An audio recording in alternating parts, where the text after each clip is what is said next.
Welcome to the advanced instruction on how to play Ruse. First of all, I would like to get into the details of the differences among the deception skills known as Ruse in the game. You can actually break down the Ruses into 4 main categories. Those that allow you to hide information, such as the camouflage net, which make your buildings invisible in sector on the map. Also ruses which allow you to create fake information, like the decoy army, which you're going to create to have your opponents lose time and effort trying to destroy them.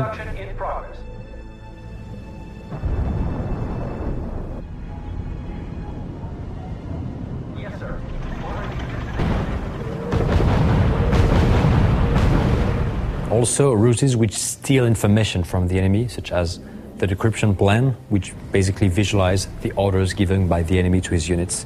My favorite.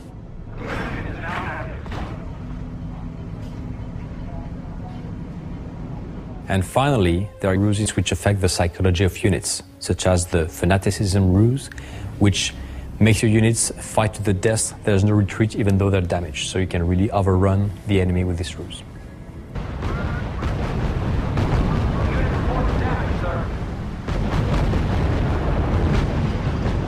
In the game, you can play 6 different factions, each designed with a specific gameplay flavor.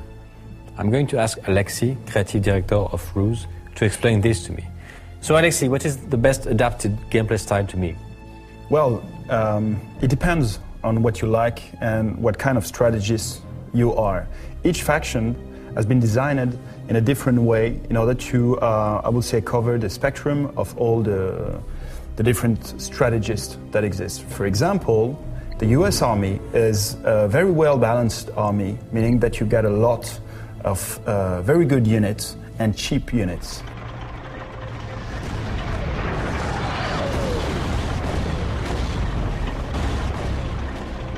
At the contrary, the German army has a different approach. You have the best unit, the most powerful, but they will be the most expensive units.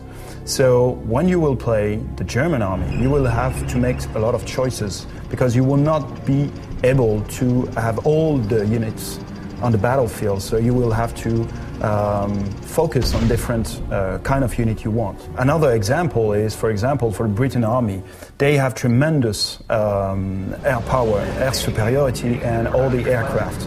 So this is something, when you will play these nations, you will have to have in mind, meaning that each nation has his very strong assets and also some weaknesses. Well, this gives us a better view of what the factions can do, but reconnaissance is very important in the game. So, Alexis, can you explain the importance of reconnaissance and perception in the game? Yes, indeed, reconnaissance is one of the key to victory, because reconnaissance is absolutely necessary in a strategic point of view. On a strategic point of view, you have to know what your enemy is doing and to have clear vision of the unit you have in front of you. The second point is on a tactical point of view. You need to have reconnaissance unit in order to allow your very powerful unit, which has some long-range cannon, to be able to shoot at their maximum distance to benefit from their full power. So these 2 elements are very important to have in mind to play more efficiently at Ruse. And if you don't have any reconnaissance units? Of course, you will be able to use the Ruse spy plan, which will do exactly the same thing for a short amount of time, but of course, as it is a ruse, there is a counter ruse for this. For example, the radio silence will directly prevent the opponent from spying what your units are and where they are precisely. So that explains the importance of reconnaissance in the game. I want to broach also another very important type of unit in the game, the airplanes. So they are handled in a specific way in the game. And Alexis, can you explain the philosophy on how the airplanes were designed and how you use them in the game? The idea about the aircraft is to change the balance of power in a specific zone in order to support your ground troops. For example, you have your front line and you want to push forward. You need more firepower at this very spot. So you will order your air support aircraft directly to help your units on the ground. To be able to do so very quickly, we've created the Fast Strike interface in the game.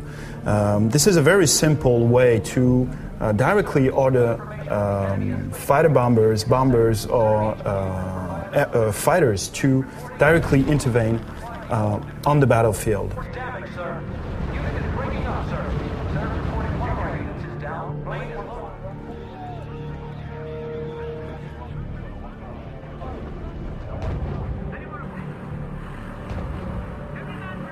And of course, you can still improve your perception with air recon as well. Absolutely, which is, like we said, something that is very important.